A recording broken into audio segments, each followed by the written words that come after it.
Hi, I'm Kelly, and today I want to talk about something that's deeply personal, but also something I know that many of you will relate to.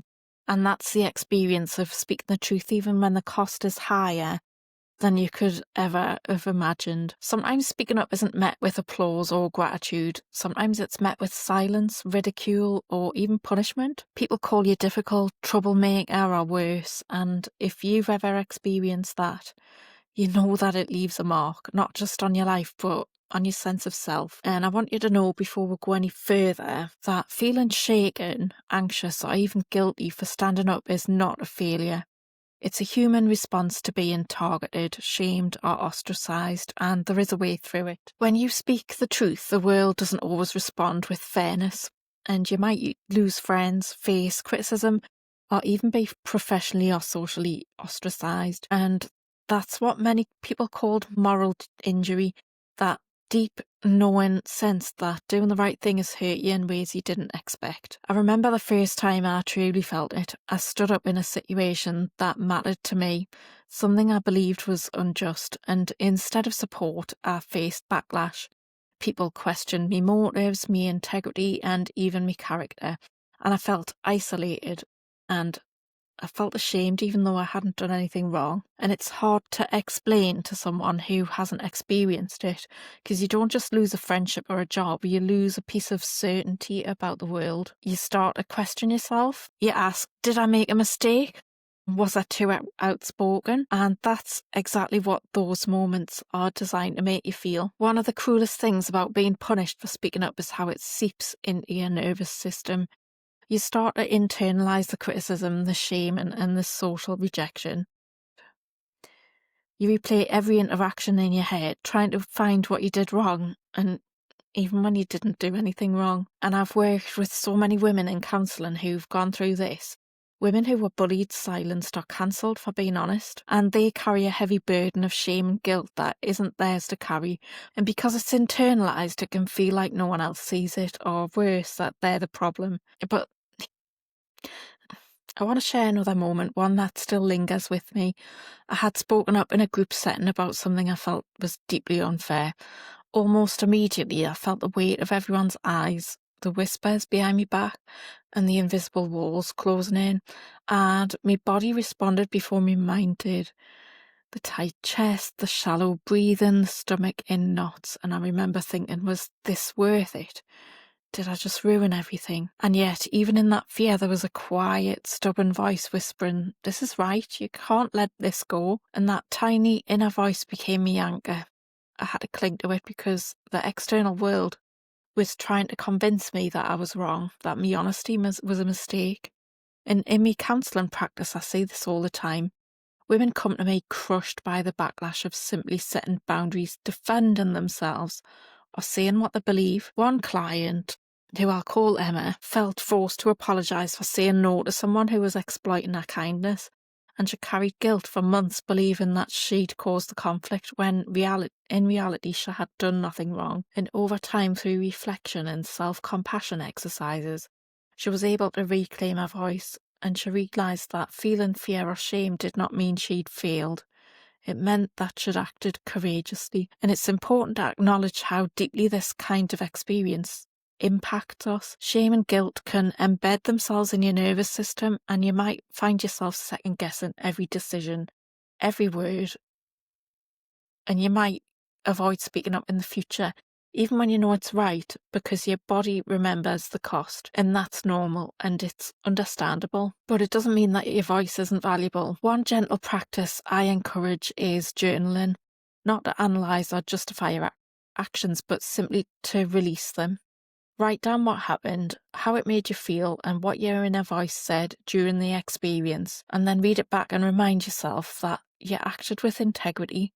Your feelings are valid and you are allowed to heal. Another strategy is visualising the support. Picture a safe space or a trusted friend or your younger self standing beside you, and let them witness your courage.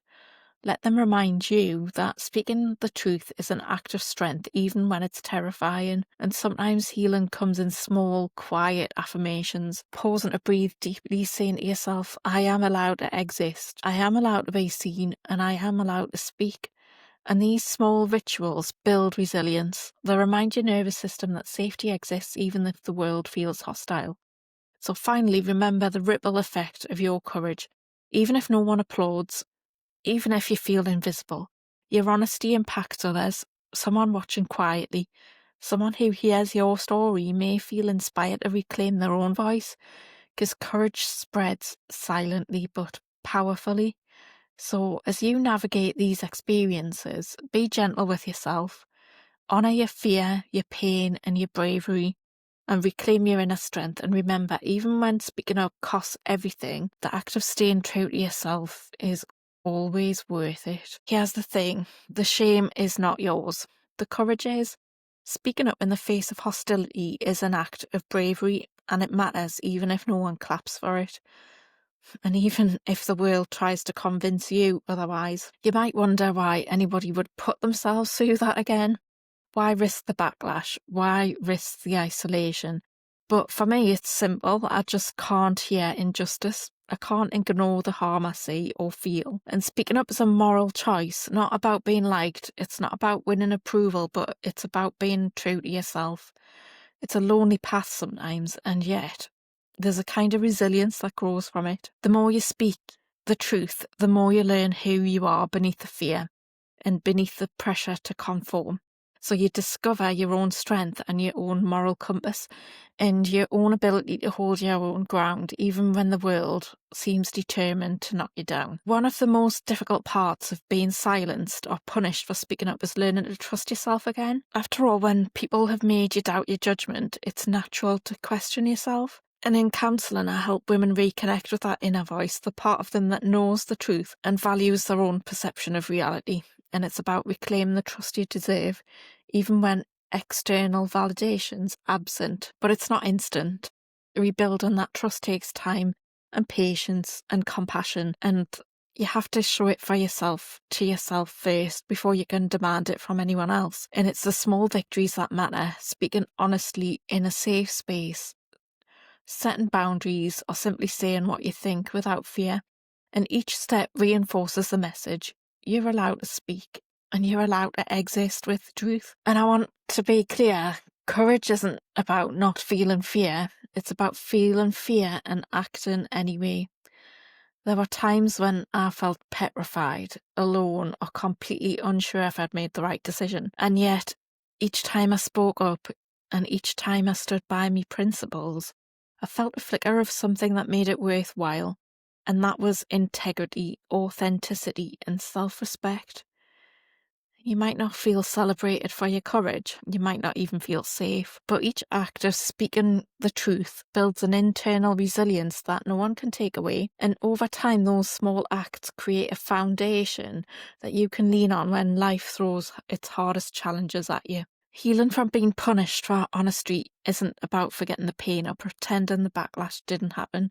It's about acknowledging it, processing it, and slowly creating a sense of safety within yourself. And for many women that I work with in counselling, this means learning to identify the people, environments, or dynamics that trigger the shame or moral injury. And it means developing strategies to protect their mental and emotional health while still staying true to themselves. And it means cultivating a support network. So that's people who will see, hear, and validate their experience without judgment.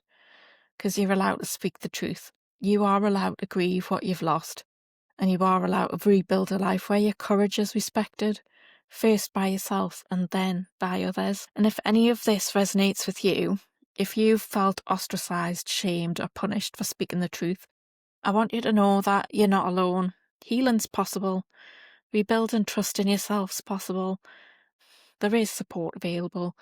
I offer counselling for women navigating these experiences, providing a safe, non-judgmental space to explore your feelings, reclaim your confidence, and reconnect with your inner voice. You can reach out at kellyoliverdougall.co.uk and learn more or book a consultation. Speaking up can cost you everything, but the truth is, your courage is worth it.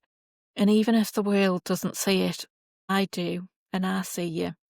So thank you for watching, and take gentle care of yourself today.